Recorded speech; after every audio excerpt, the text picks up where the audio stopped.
আসসালামু আলাইকুম, কেমন আছেন সবাই? আপনারা দেখতে পাচ্ছেন আমি একটি নদীর পাড়ে দাঁড়িয়ে আছি। আচ্ছা বলুন তো, এই নদীটির নাম কি? অনেকে বলতে পারবেন। এটি হচ্ছে পদ্মা নদী। আমি আমার স্কুলের কাজ সম্পন্ন করে ছুটির পরে এখন আমার বাসায় যাব। তো যাওয়ার আগে হচ্ছে এখানে ট্রলারের জন্য অপেক্ষা করতে হয়। ট্রলারটি এখন আসেনি। এই বিশাল নদীটি একটি ট্রলারে পার হতে হবে, তারপর বাসায় যাব। তো এটি হচ্ছে পদ্মা নদী। এটি এক সময় আসলে শুধু পদ্মা নামে পরিচিত ছিল না, এটিকে বলা হয় সর্বনাশা পদ্মা। দেখতেই পাচ্ছেন কত বড় একটি নদী, বিশাল।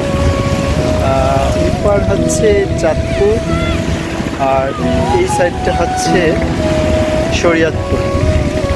আপনারা অনেকেই জানেন যে আসলে শরীয়তপুর জেলাটির প্রায় চতুর্পাশেই পদ্মা নদী ঘেরাও করা। শরীয়তপুর জেলার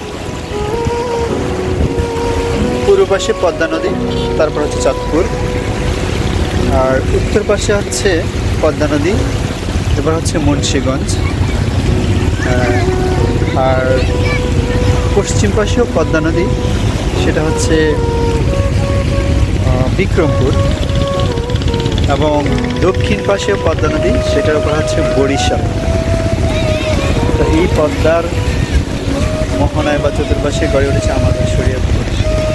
আমি এখন যে জায়গাটিতে অবস্থান করছি এটি হচ্ছে কাঁচিকাটা ইউনিয়ন, সখীপুর থানার আওতাধীন।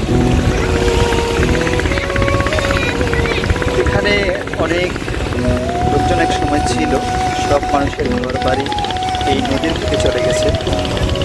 আর সেই মানুষগুলো